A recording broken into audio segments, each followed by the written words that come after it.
ಹಣದ ವ್ಯವಹಾರ ಅಂದ್ರೇನೆ ಹಾಗೆ.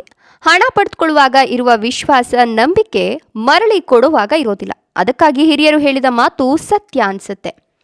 ಕೊಟ್ಟೋನು ಕೋಡಂಗಿ, ಈಸ್ಕೊಂಡವನು ವೀರಭದ್ರ. ಆದರೆ ಹಿಂದೂ ಶಾಸ್ತ್ರದಲ್ಲಿ ಕೆಲವೊಂದು ಬುದ್ಧಿವಂತ ಉಪಾಯಗಳಿವೆ. ಕೇವಲ ನಿಮ್ಮ ಮನೆಯಲ್ಲಿ ಒಣ ಮೆಣಸಿನಕಾಯಿ ಇದ್ರೆ ಸಾಕು. ಹೌದು, ಇದೇನಪ್ಪ, ಹಣ ಕೊಟ್ಟು ಕೋಡಂಗಿ ಥರ ಇರೋ ನನಗೆ ಮನೆಯಲ್ಲಿ ಒಣಮೆಣಸಿನಕಾಯಿ ಕೇಳ್ತಾ ಇದ್ದಾರೆ ಯಾಕೆ ಅಂತ ಅನಿಸ್ಬಹುದು. ಇದರಿಂದ ಹೇಗೆ ಮತ್ತು ಏನನ್ನ ಮಾಡಿದ್ರೆ ನಾವು ಕೊಟ್ಟಿರೋ ಹಣ ನೇರವಾಗಿ ಮರಳಿ ನಮ್ಮ ಕೈ ಸೇರುತ್ತೆ ಅನ್ನೋದನ್ನ ಆಗಿನ ಕಾಲದ ಅನೇಕ ತಪಸ್ವಿಗಳು ಹಾಗೂ ಶ್ರೇಷ್ಠ ಮಾಂತ್ರಿಕರು ಅನೇಕ ರೀತಿಯ ಉಪಾಯಗಳ ಆಗರವನ್ನೇ ಬರೆದಿಟ್ಟು ಹೋಗಿದ್ದಾರೆ. ಯಾವ ರೀತಿಯಾಗಿ ಬಾವಿಯ ನೀರನ್ನ ಮೇಲಕ್ಕೆ ಬರಲಿಕ್ಕೆ ಹಗ್ಗವನ್ನ ತಂಬಿಗೆಗೆ ಅಥವಾ ಕೊಡಕ್ಕೆ ಹಗ್ಗವನ್ನ ಕಟ್ಟಿ ನೀರಿನಲ್ಲಿ ಬಿಟ್ಟು ಹಗ್ಗದಿಂದ ನೀರನ್ನ ಮೇಲೆ ಹೇಗೆ ಎತ್ತುತ್ತೀವಿಯೋ ಅದೇ ರೀತಿಯಾಗಿ ಮನುಷ್ಯನಿಗೆ ಹಣ ಕೊಡಬೇಕು ಅನ್ನೋ ಗುಣವನ್ನ ಅವನ ಮನಸ್ಸನ್ನ ಮರಳಿ ಕೊಡುವಂತೆ ಮಾಡಲು ಕೆಲವೊಂದು ವಿಶೇಷ ವಿಧಾನಗಳನ್ನು ತಿಳಿಸಲಾಗಿದೆ. ನೀವು ಯಾರಿಗಾದರೂ ಹಣ ಕೊಟ್ಟು ಮೋಸ ಹೋಗಿದ್ದೀರಾ? ಹಾಗಾದ್ರೆ ತಪ್ಪದೇ ವಿಡಿಯೋವನ್ನ ಕೊನೆವರೆಗೂ ನೋಡಿ. ವಿಡಿಯೋಗೊಂದು ಲೈಕ್ ಕೊಟ್ಟು ಮತ್ತು ಹಣವನ್ನ ಹೇಗೆ ಅವರಿಂದ ಮರಳಿ ಪಡೆದುಕೊಳ್ಬೇಕು ಅನ್ನೋದನ್ನ ತಿಳಿಸ್ಕೊಡ್ತೀವಿ. ವಿಡಿಯೋವನ್ನ ನಿಮ್ಮ ಉಪಯೋಗಕ್ಕೋಸ್ಕರ ಕೊನೆ ತನಕ ನೋಡೋದನ್ನ ಮರಿಬೇಡಿ. ಹೌದು, ಹಣವನ್ನ ಮರಳಿ ಪಡೆಯಲು ಮೆಣಸಿನಕಾಯಿ ಪರಿಹಾರ.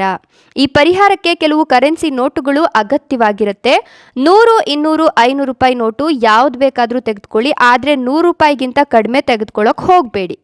ಸಣ್ಣ ಕಾಗದದ ಮೇಲೆ ನೀವು ಎಷ್ಟು ಹಣವನ್ನ ಪಡಿಬೇಕೋ ಆ ಮೊತ್ತವನ್ನ ಬರೀರಿ. ಆದಷ್ಟು ಬೇಗ ಹಣವನ್ನ ಆ ವ್ಯಕ್ತಿಯಿಂದ ಹಿಂದಿರುಗಿಸಬೇಕು ಅಂತ ಬರೀರಿ. ಉದಾಹರಣೆಗೆ ಹೇಳ್ತೀನಿ ನೋಡಿ, ಸುರೇಶನಿಗೆ ಕೊಟ್ಟ 1 ಲಕ್ಷ ಸಾಲ ನನಗೆ ಬೇಗ ಬರಲಿ ಅಂತ ಬರೀರಿ. ಈಗ ಆ ಕಾಗದವನ್ನ ಆ ಟಿಪ್ಪಣಿಯ ಮೇಲೆ ಇರಿಸಿ. ಆ ಕಾಗದದ ಮಧ್ಯದಲ್ಲಿ ಪೂರ್ಣ ಮುರಿಯದೆ ಕೆಂಪು ಮೆಣಸಿನಕಾಯಿಯನ್ನ ಹಾಕಿ. ಅಂದರೆ ಆ ಮೆಣಸಿನಕಾಯಿ ಏನಿರುತ್ತೋ ಅದನ್ನ ಮುರಿಬಾರ್ದು, ಮೆಣಸಿನಕಾಯಿ ಪೂರ್ಣವಾಗಿರಬೇಕು. ಅದಾದ ನಂತರ ಮೆಣಸಿನಕಾಯಿನ ಹಾಕಿ ನೋಟನ್ನು ಹೊರಳಿಸಿ ಅದನ್ನು ದಾರದಿಂದ ಕಟ್ಟಿ ನಿಮ್ಮ ಅಂಗೈನಲ್ಲಿ ಇಟ್ಟು ನಿಮ್ಮ ಕೈಗಳಿಗೆ ಶೀಘ್ರದಲ್ಲೇ ಹಣ ಬರಲಿ ಅಂತ ಬ್ರಹ್ಮಾಂಡವನ್ನು ಪ್ರಾರ್ಥಿಸಿ. ಈ ನೋಟನ್ನು ನಿಮ್ಮ ಮೇಜಿನ ಮೇಲೆ ನೀವು ಇರಿಸಬೇಕಾಗತ್ತೆ. ಈ ನೋಟನ್ನು ನಿಮ್ಮ ಮೇಜಿನ ಮೇಲೆ ನೀವು ಸುರಕ್ಷಿತವಾಗಿ ಇರಿಸಿ ಬೀರು ಅಥವಾ ಪರ್ಸಲ್ಲಿ ನೀವು ಇದನ್ನು ಇರಿಸಬೇಕಾಗತ್ತೆ. ಕರೆನ್ಸಿ ನೋಟು ಅಂದರೆ ನಿಮ್ಮ ಬರಹವಿರುವ ಕಾಗದದ ತುಂಡು. ಆ ಕಾಗದದ ತುಂಡಿನ ಮಧ್ಯದಲ್ಲಿ ಮೆಣಸಿನಕಾಯಿ ಕಡ್ಡಿಯನ್ನು ಇಡಿ. ಈಗ ಟಿಪ್ಪಣಿಗಳನ್ನು ಈ ವಸ್ತುಗಳ ಜೊತೆಗೆ ಸುತ್ತಿಕೊಳ್ಬೇಕಾಗುತ್ತೆ ಮತ್ತು ದಾರದಿಂದ ಕಟ್ಟಬೇಕಾಗುತ್ತೆ. ಈ ಪರಿಹಾರವನ್ನು ಮಾಡಿದ ಕೆಲವೇ ದಿನಗಳಲ್ಲಿ ನಿಮ್ಮ ಹಣವನ್ನು ನೀವು ಮರಳಿ ಪಡಿತೀರಾ. ಹೌದು, ನಿಮ್ಮ ಹಣವನ್ನು ನೀವು ಮರಳಿ ಪಡೆಯೋಕೆ ಅಗತ್ಯ ಪ್ರಯತ್ನಗಳನ್ನು ತೆಗೆದುಕೊಳ್ಬೇಕಾಗುತ್ತೆ. ನಿಮ್ಮ ಹಣ ಶೀಘ್ರದಲ್ಲೇ ಈ ಪ್ರಯತ್ನದಿಂದ ನಿಮ್ಮ ಕೈ ಸೇರುತ್ತೆ. ನಿಮ್ಮ ಹಣ ನಿಮ್ಮ ಕೈ ಸೇರಿದ ನಂತರ ನೀವು ಆ ಪೇಪರ್ ಏನಿರುತ್ತೋ ಆ ಪೇಪರನ್ನು ತೆಗೆದುಕೊಂಡು ಸುರಕ್ಷಿತ ಸ್ಥಳದಲ್ಲಿ ಇಡಬೇಕಾಗತ್ತೆ. ಅಂದರೆ ಕರೆನ್ಸಿ ನೋಟು ನಂತರ ಕಾಗದ ಇರುತ್ತಲ್ಲ, ನೀವು ಬರೆದಿರ್ತೀರಲ್ಲ, ಆ ಕಾಗದವನ್ನು ಹರಿದು ಹಾಕ್ಬಿಡ್ಬೇಕಾಗತ್ತೆ.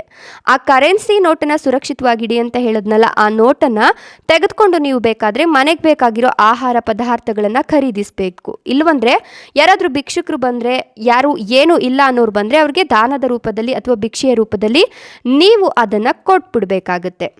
ಇದನ್ನು ನೀವು ಖಂಡಿತವಾಗಿಯೂ ಹಿಂತಿರುಗ್ತದೆ ಅನ್ನೋ ಭರವಸೆಯೊಂದಿಗೆ ಪ್ರಯತ್ನಿಸಿದ್ರೆ ಫಲಿತಾಂಶ ನಿಮ್ಮ ಕೈಗೆ ಸಿಗ್ತದೆ ಅನ್ನೋದರಲ್ಲಿ ಯಾವುದೇ ಸಂದೇಹವಿಲ್ಲ. ಧನ್ಯವಾದಗಳು.